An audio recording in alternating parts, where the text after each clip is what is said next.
நேரத்தை அடக வச்சு டிஸ்கஸ் பண்ணிட்டு இருக்கோம். நேரத்தை அடக வச்சு பணத்துக்காக வேலை செய்யணும்.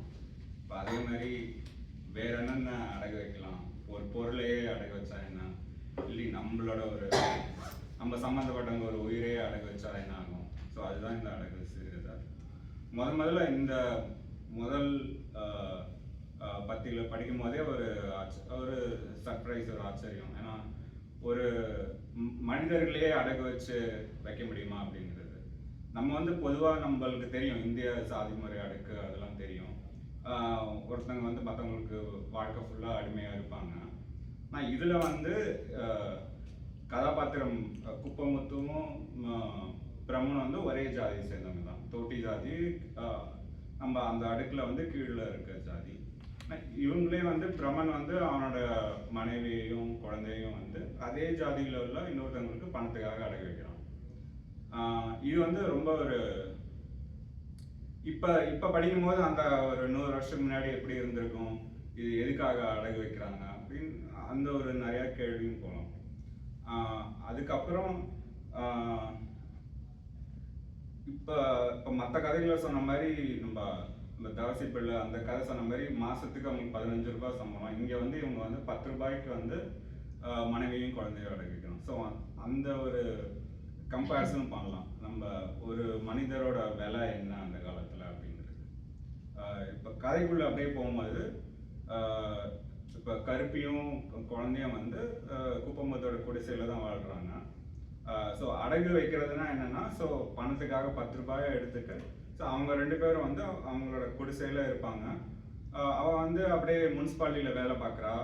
ஸோ அவளுக்கும் சம்பளம் வருது, ஆனால் சம்பளம் ஃபுல்லாக வந்து குப்பமுத்துக்கு தான் போய் சேரும். அவன் வந்து சாப்பாடை மட்டும் போட்டு வச்சுருப்பான். ஸோ இது வந்து இதுவும் அந்த ஒரு ஜாதிய ஒரு அடிமைத்தனம் அப்படின்னு தான் சொல்லலாம். எனக்கு ஃபுல்லாக வேலை பார்க்கணும், உனக்கு என்னென்ன பணம் வருதோ எல்லாமே எனக்கு தான் வைக்கணும். ஸோ அந்த மாதிரி ஒரு அடகு அப்படி ஒன்று பார்க்கலாம்.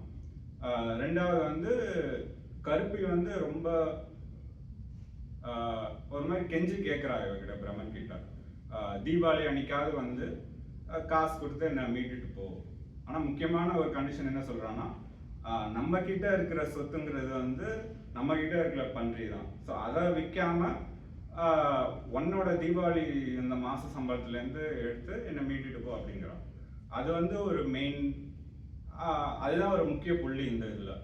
ஏன்னா நம்மளோட பிரம்மனோட உடைமைங்கிறது நம்ம மனைவி குழந்தை அப்படின்னு பார்க்கலாம். ஆனால் குடும்பத்தோட உடைமைங்கிறது சொத்துங்கிறது நிலம் கிடையாது, வேற எதுவும் கிடையாது, அந்த பன்றி மட்டும்தான் அவங்களோட உடைமை.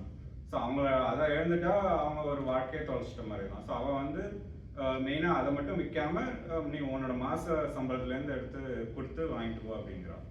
ஆனால் இவன் வந்து அப்படியே இவனுக்கு வந்து இந்த குடும்ப உறவுனா என்ன இன்னும் அப்படின்னு அதுக்குள்ளே ஒரு போகாமே இருக்கிற ஒரு ஸ்டேஜ்.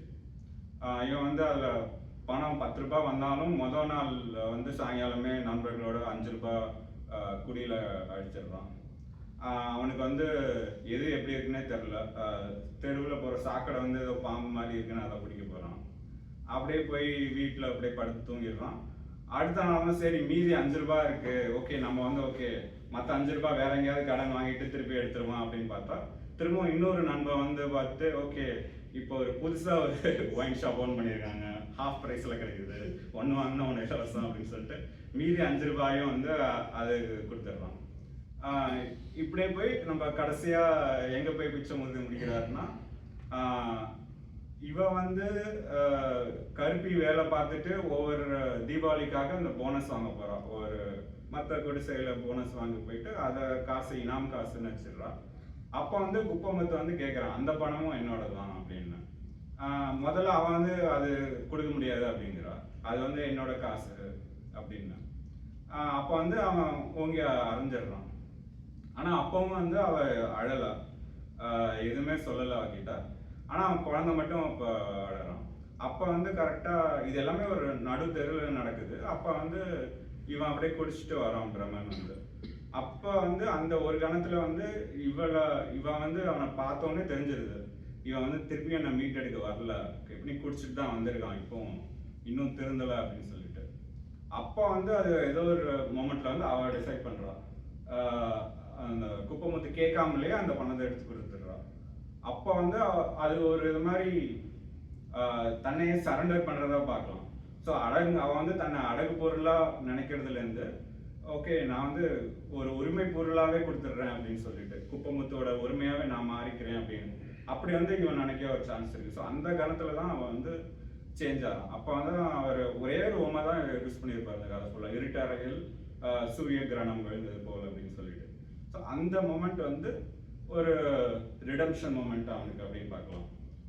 அதாவது அவன் அடகு வச்ச பொருள் அவன் வந்து அந்த அடகு பொருளே வந்து ஒரு உரிமையாக மாற்றிக்கிற ஒரு ஸ்டேஜில் வந்து இவன் தன்னை ரியலைஸ் பண்ணி ஃபுல்லாக ஒரு ரிடம்ஷன் ஸ்டேஜில் அவன் காசு கொடுத்து மீட்டுடுறான். ஸோ இது வரைக்கும் கதை வந்தால் ஓகே ஒரு சிம்பிள் கதை அப்படின்னு சொல்லிக்கலாம்.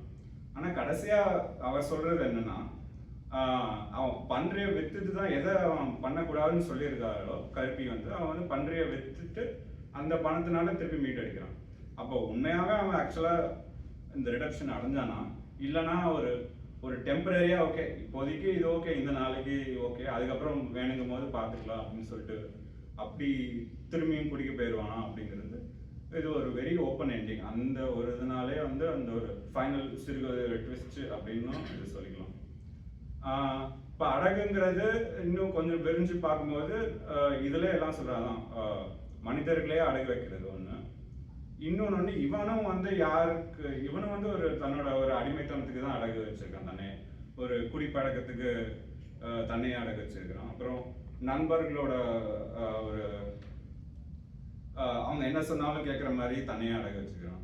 ஸோ இந்த அடகுங்கிறது நம்ம பல விதமாக பார்க்கலாம். இதில் நான் அப்படி தான் பார்க்குறேன். ஒருத்தவங்களும் நம்மளே நம்மளோட நான் சொன்ன மாதிரி நேரத்தை அடகு வைக்கிறோம், பணத்தை அடகு வைக்கிறோம், பொருள் அடகு வைக்கிறோம். ஆனால் நீங்கள் என்னத்தை அடகு வச்சு என்னத்தை மீட்டு எடுக்கிறீங்களா அதுதான் ஒரு மெயின்.